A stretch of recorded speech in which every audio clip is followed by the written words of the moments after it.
భారత్లో ఉన్న పాకిస్తానీలందరినీ ఆ దేశానికి పంపించేయాలని ప్రభుత్వం నిర్ణయం తీసుకుంది. దానికి తగ్గట్టుగానే రాష్ట్ర ప్రభుత్వాలు పాకిస్తానీల గురించి జల్లెడపడుతున్నాయి. చాలా మందిని అటారీ వాఘా బోర్డర్ ద్వారా వారి స్వదేశానికి పంపించేస్తున్నారు అధికారులు. మరి సీమా హైదర్ సంగతేంటి? ఉత్తరప్రదేశ్కు చెందిన వ్యక్తిని ప్రేమించి పెళ్లి చేసుకున్న సీమా హైదర్ను కూడా సొంత దేశానికి పంపించేస్తారా? Let's watch. ఉగ్రదాడి నేపథ్యంలో పాకిస్తాన్ పౌరులకు భారత ప్రభుత్వం వీసాలు నిలిపేసింది. ఇప్పటికే అమల్లో ఉన్న వీసాలను రద్దు చేసింది. ఏప్రిల్ 27 నుంచి అన్ని వీసాలు రద్దు కానున్నాయి. గడువు ముగిసేలోగా వారంతా భారత్ని వీడి వెళ్లిపోవాలని ప్రభుత్వం స్పష్టం చేసింది. అయితే పాక్ జాతీయురాలు సీమా హైదర్ను కూడా భారత్ నుంచి బహిష్కరిస్తానంటూ వార్తలు వస్తున్నాయి.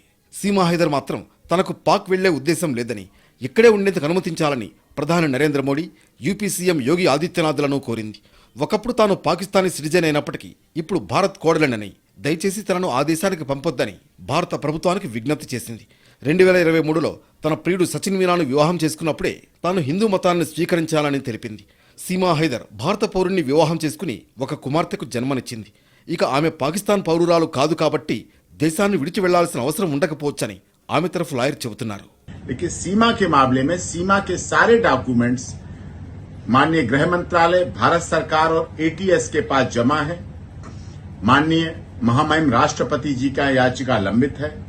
सारे आदेश जो सीमा माननीय अदालत ने दिए थे जमानत के दौरान, उत्तर प्रदेश की माननीय अदालत के द्वारा जो आदेश सीमा को जमानत के समय दिए गए, उनका पूरी तरह से पालन कर रही है. 2023లో ఇండియా వచ్చింది సీమా హైదర్. ఆన్లైన్ గేమ్లో ఆమెకు గ్రేటర్ నోయిడాకు చెందిన సచిన్ మీనాతో పరిచయం అయింది. ఆ పరిచయం కాస్త ప్రేమగా మారింది. అప్పటికే ఆమెకు పెళ్లై 4 పిల్లలు కూడా ఉన్నారు. అయినప్పటికీ సచిన్ మీనా కోసం భర్తను వదిలేసి దేశ సరిహద్దును దాటి భారత్లోకి అక్రమంగా అడుగుపెట్టింది. అనంతరం తన ప్రియుడు సచిన్ మీనాను పెళ్లి చేసుకుంది. అయితే సీమా పాక్ ఏజెంట్ అయి ఉంటుందని పోలీసులు అనుమానించారు. దీంతో ఈ ఉదంతంలో ఎన్నో మలుపులు చోటు చేసుకున్నాయి. తనకు ఈ దేశ పౌరసత్వం కల్పించాలని రాష్ట్రపతిని కోరుతూ ఆమె అప్పట్లో పిటిషన్ దాఖలు చేసింది. సీమా హైదర్ మాత్రమే కాదు, రాజస్థాన్లోని జైసల్మేర్లో ఉంటున్న హిందూ శరణార్థులు కూడా తమను పాకిస్తాన్ పంపించేయొద్దని వేడుకుంటున్నారు. నరకం లాంటి పాకిస్తాన్కు తమను తిరిగి పంపొద్దని భారత ప్రభుత్వాన్ని కోరుతున్నారు.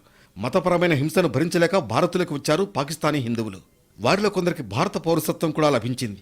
మిగతా వారు జైసల్మేర్ శివార్లోని ఓ బస్తీలో నివాసం ఉంటున్నారు.